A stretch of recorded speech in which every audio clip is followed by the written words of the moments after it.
2 Corinthians chapter 10. By the humility and gentleness of Christ, I appeal to you.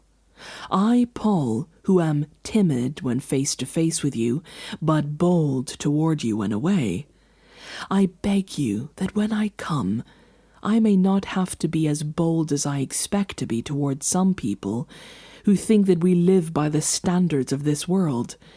For though we live in the world, we do not wage war as the world does. The weapons we fight with are not the weapons of the world. On the contrary, they have divine power to demolish strongholds.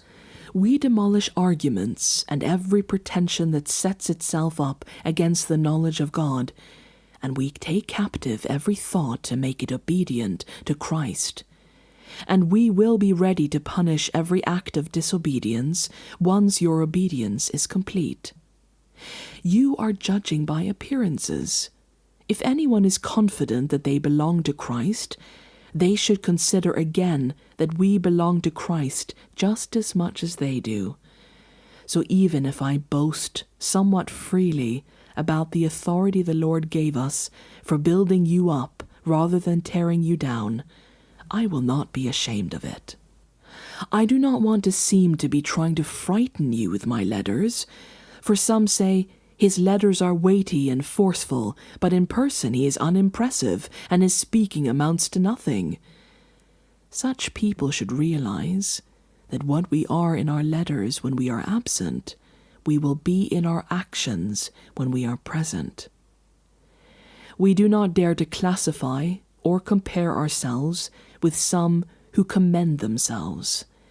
When they measure themselves by themselves and compare themselves with themselves, they are not wise. We, however, will not boast beyond proper limits, but will define our boasting to the sphere of service God Himself has assigned to us, a sphere that also includes you. We are not going too far in our boasting, as would be the case if we had not come to you, for we did get as far as you with the gospel of Christ. Neither do we go beyond our limits by boasting of work done by others. Our hope is that as your faith continues to grow, our sphere of activity among you will greatly expand, so that we can preach the gospel in the regions beyond you. For we do not want to boast about work already done in someone else's territory. But let the one who boasts boast in the Lord. For it is not the one who commends himself who is approved, but the one whom the Lord commends.